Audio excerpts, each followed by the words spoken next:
We're now going to Yingzhen Li.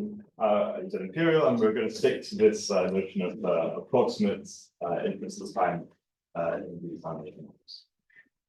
Yeah, sorry that we have swapped a little bit of the schedule, but yeah, so hopefully this is okay. So thanks for the organizers. So this is a very nice workshop, and we have heard about a lot of different interesting topics and also, theoretical advances on various aspects. I guess this will be the least theoretical talk of the entire workshop because I'm going to entertain you with some images. Okay. So let me say a bit about my background, right? So definitely I do quite a bit about these Bayesian methods, in particular Bayesian machine learning. And I'm also very interested in just like large scale machine learning. So that brings to us these deep neural networks and large language models. And you have heard from Susan previously, right, that they have this amazing in-context learning capability, and we want to see, how we can do some Bayesian stuff there. Just as a, quick peek of the results, you can basically see, okay, how do I actually, okay. Yeah, so this figure is essentially our headline result as one of visualization. This is how we can do what we will claim later, this variational uncertainty decomposition, and this is done purely by prompting your language model. So there is no actual sort of like, quantitative, explicit quantitative computation that you're going to program. You ask the language model to do this, okay? Okay, so what is in-context learning? So Susan said something about that yesterday. So I asked ChatGPT to give you the answer. It says, in-context learning is a phenomenon observed in LLMs where the model can adapt to a new task simply by being provided with examples or instruction with the prompt without requiring any changes to its underlying parameters. Okay, what does it mean to us, as a quantitative community? Okay, so in concrete math setting, so this is how I view in-context learning. So first, a large language model is essentially defining a sequence of conditional distributions. Okay, so we take, let's say, tokens as the input to the language model, and then the language model based on all the historical tokens are going to give you basically next token prediction, and you can continue doing that basically, infinite amount of time. So this is essentially what it does.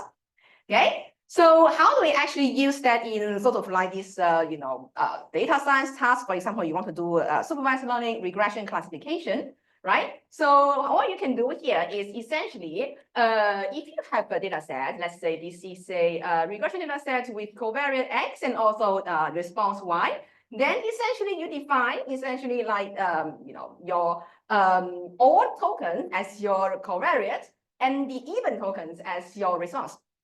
Okay, you put that to the prompt, and then the language model will generate some output. Okay, so this is the setup that we are going to work with. Okay, so we've seen this result for plenty of times right now. Okay, essentially it says that if you actually have a model, okay, let's say this predictive model where this joint distribution satisfies these exchangeability conditions for all permutations, okay, then and you take this kind of n to infinity, right? Then basically the famous definitive theorem tells you that exchangeability implies there exists a underlying Bayesian model that factorizes like this. Okay, so this is the result that we all know in this case, right? And in particular, this Bayesian model is, described by this unknown parameter theta, where if you are going to do if you're going to do this prescribed Bayesian modeling, then you're going to explicitly define what that parameter is, what is the prior of that parameter, and also how you define the likelihood. Okay, but in this definitive approach, right, this model is implicit. Okay, so now we can talk a little bit about how are we going to use Bayesian models. So first, let us assume we are in the prescribed setting where you do have a explicitly defined Bayesian model, which means you do know what is theta and essentially what is the prior, and let's assume you can compute the posterior. Okay, so if you look at basically some papers in Bayesian deep learning, I think originally coming from this paper as well. So they will tell you, okay, I can compute the uncertainty for my Bayesian predictive, where I can also decompose this uncertainty, right? So basically, the total uncertainty is defined by the entropy of your base predictive. Okay, we can decompose this into basically the sum of aleatoric uncertainty, which essentially is the posterior expectation of the conditional predictive. Okay, plus the epistemic one, which is well, kind of like the linkage information between your predictive label y star and also your latent parameter data. So I know there is some debate in terms of like whether this term is really like aleatoric uncertainty. I would basically say this is your Bayesian estimate of the aleatoric uncertainty. Okay, but within this talk, I will just say this is aleatoric uncertainty. Okay. So, well, this basically says if we do have a explicitly defined Bayesian model, then you can carry on with all this interesting computation. And so I previously worked on approximate inference a lot. The approximate inference, at least in this explicit setting, says that the posterior is difficult to compute. You do some approximation, and we've heard from Diana, right, previously about various interesting ideas on how to approximate it. Okay, but now going back to this, in-context learning setup. Okay, if we believe the language model is Bayesian. Okay, we can talk about that later. Okay, then essentially you know that this case, you actually have the access to the predictive distribution directly, but not the underlying implicitly defined Bayesian model.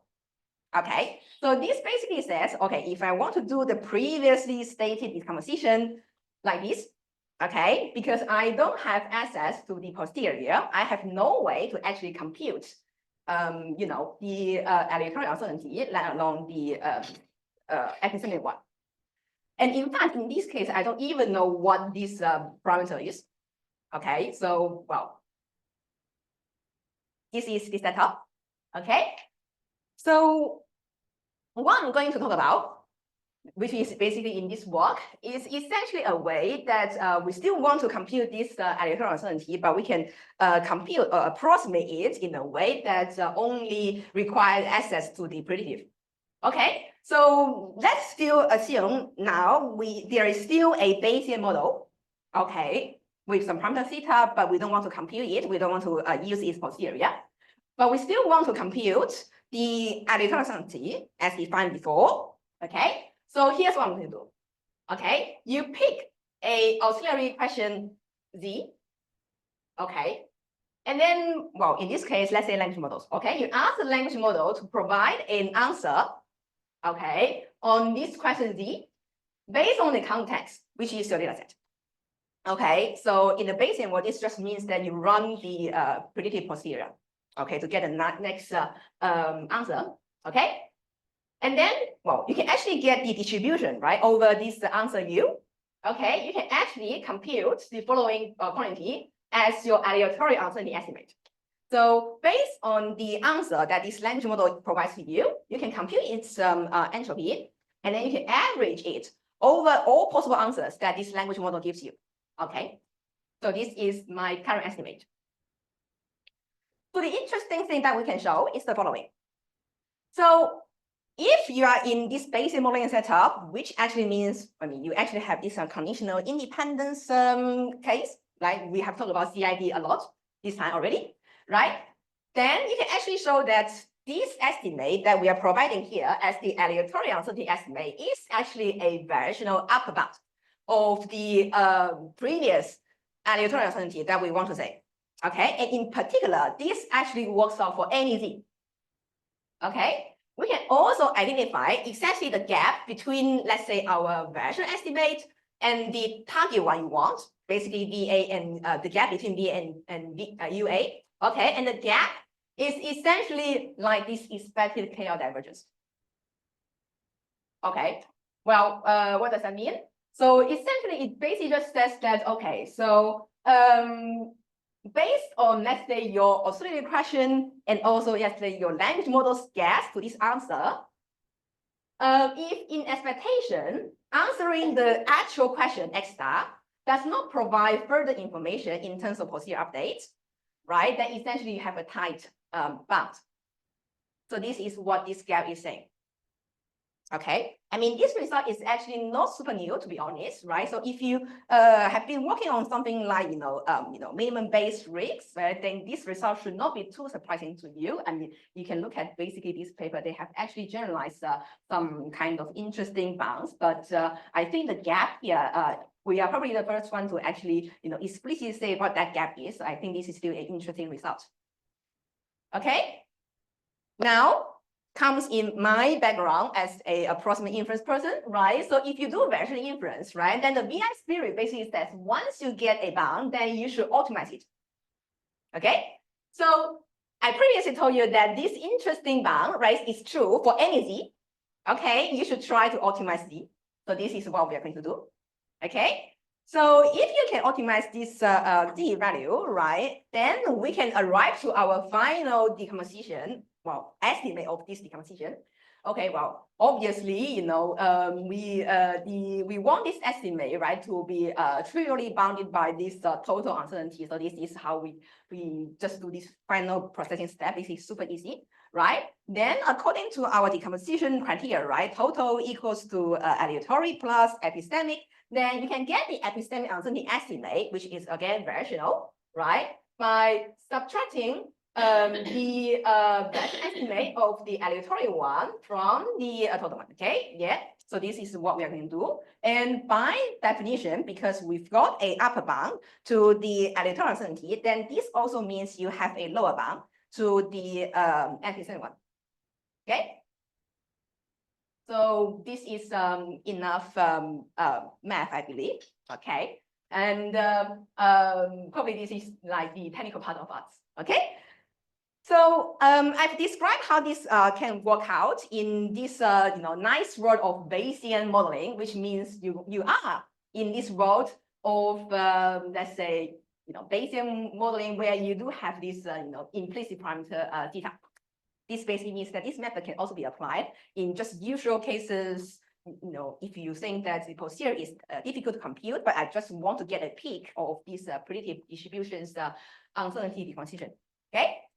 But now going back to this language model world, right? So Susan already asked, right, that whether LLMs, they are really Bayesian. And in fact, you do have this interesting paper telling you that at least simply running this, next token prediction with a large language model, it is not a Bayesian in this strict sense, right, of preserving this martingale property. And my personal interpretation of martingale property basically says that, well, fantasized future data should not change the current prediction. So this is essentially this motivation. If you're interested, you should look at this paper, and these are their plots. And I mean, I look at the paper, I actually cannot see exactly what this experiment is from reading their paper, but essentially what they are trying to do is trying to estimate some kind of, posterior quantities using this fantasized data. And you can see this drift, right, of the estimation indicating that this martingale property is not satisfied with language models when you actually prompt it for longer and longer. Okay, so then the question here is, should we just give up? Okay, right, I told you some very nice stuff previously that works out for this explicit Bayesian world. Now I want to use this thing to solve language model problems. Okay, well, this result. I think the answer is yes and no. Okay, so yes, you should give up the thinking about, okay, simply letting the language model to do next token prediction as a strict Bayesian procedure. Maybe you can think about, let's say, doing some post-Bayesian, generalized Bayesian there. Okay, but no, in the sense that you should think about how to use language model as part of the procedure to construct a Bayesian procedure. Okay, so this is my statement. And this is what I'm going to do. Okay, so we have some very nice talk about exchangeability today by Sonia. Okay, right. So I'm not going to show that I have some proofs, but I'm trying to do something with language model to promote exchangeability, or in this case, actually promoting CID. Okay, but we have a stationary sequence in our test case when we actually trying to promote exchangeability. Okay. So you see that, so if you actually want to get exchangeability, right, then at least you have these two necessary conditions. Okay, so first, your conditional predictions needs to be permutation invariant. Okay. But then the second one, this is actually, let's say, this martingale property, right? So if you ask this new question and then let your language model to fantasize and answer, and then ask your actual question again, the actual question's answer should not change. Okay. So these are two things we want to do. So let's see how we actually achieve that. Okay. So yeah. So the first thing here is you just do this ensemble of permuted input, and then you collect all the answers. The second thing what we do is we are going to actually restrict the search of this question Z. Okay.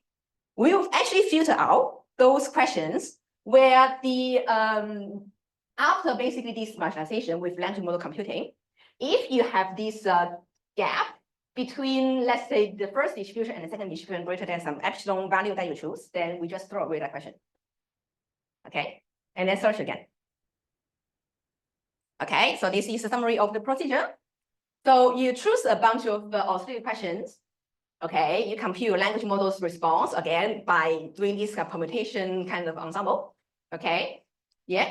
And then you marginalize on U, and then you compute basically these marginal distributions, right? And then you check whether those candidates actually satisfy these KL conditions. If they satisfy, you keep them. If they don't, then you throw them away. And then you find actually the best question within those kind of, say, remaining auxiliary questions, and then you get this estimate. Okay, obviously, the interesting question here is step one. How do you actually choose the Z candidate? We have different strategies, like randomly picking one, or you ask similar questions, or you just repeat the questions. Okay, and we also have a very certificated procedure based on this Bayesian optimization. Okay, these are the actual prompts that we actually put into the language model. Okay, so just to show you that we are prompting language models. Okay, now I think I'm pretty much running out of time in the sense of the scientific content. You can stop me anytime, and you can also start asking questions in terms of how you feel about this result. But this is our headline result by prompting the Quant 14 billion language model. Okay. So in this case, this is a binary classification task where the data point you see there is basically like this in-context data that we provide to the language model, prompted in the way that I just showed you before. Okay, so you can compute, right, as I said, right, the total uncertainty, and then compute our sort of like variational decomposition of the uncertainty. So this is actually what you can see. Okay. Well, I won't actually say it is super like accurate or anywhere like useful, but at least qualitatively the behavior looks as expected in the sense that the epistemic uncertainty is actually high in the region where you actually don't have data. At least this is actually what we want. Okay, so another example is actually a more difficult data set, which is like this spiral classification that is the 3 class. Okay. So, well, you have to, accept that nowadays language model, if you prompt in the correct way, can sometimes do pretty good classification. Okay, so this is the classification boundary from this in-context learning procedure. And again, if you look at basically this decomposition, I think this result seems pictorially worse, but you still have this interesting behavior of higher epistemic uncertainty away from the data region. And also you can see that the aleatoric uncertainty here is actually quite high, probably because you have this data point all crammed together. Okay, so we can also see some 1D regression example. Okay, so in this case, you can basically see the magenta dots are the data that we actually provide to the language model. Okay, so the left-hand side basically shows you the language model's prediction, mean, and standard deviation. But then we can also decompose the estimated the language model's estimated standard deviation into what we call aleatoric variance and also epistemic variance. Okay, so the gap between these two curves is essentially the epistemic uncertainty. So the behavior, you can pretty much see that, you have increased, a bit increased epistemic uncertainty when you're away from the data region. And interestingly, you can actually see that this is actually a case where you have different output noise variance, right? This part is a smaller scale noise, and this part is actually bigger scale noise. And yeah, the uncertainty on the other end actually increases to reflect on that.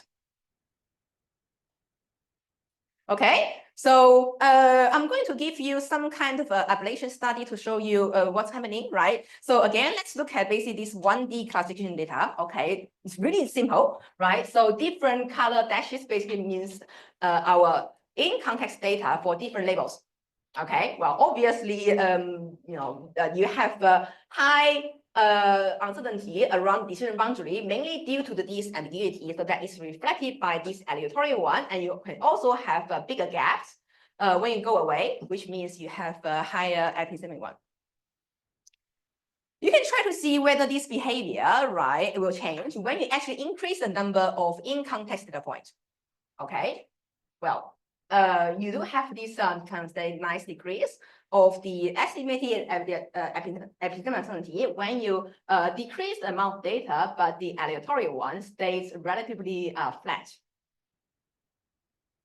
Okay, so another thing I previously said, right, is about how you can actually choose these Z candidates. So we told you that we tried this different strategy, right? So these are the results when you actually try it out, right? So the headline result here is basically saying that, actually, in terms of the results, they track the result pretty well. Okay. One thing to note here is that actually just repeating the question, okay, just repeat, right? Setting Z equals to X star actually gives you okay result, right?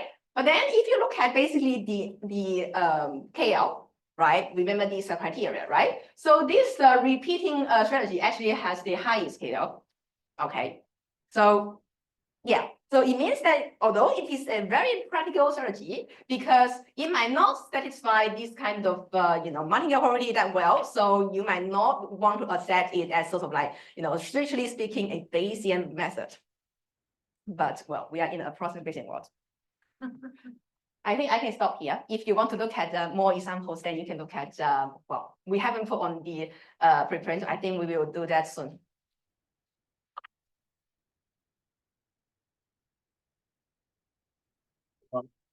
We probably have time for one very quick question, maybe while we set up the next talk as well. If there are any very quick questions or comments on this.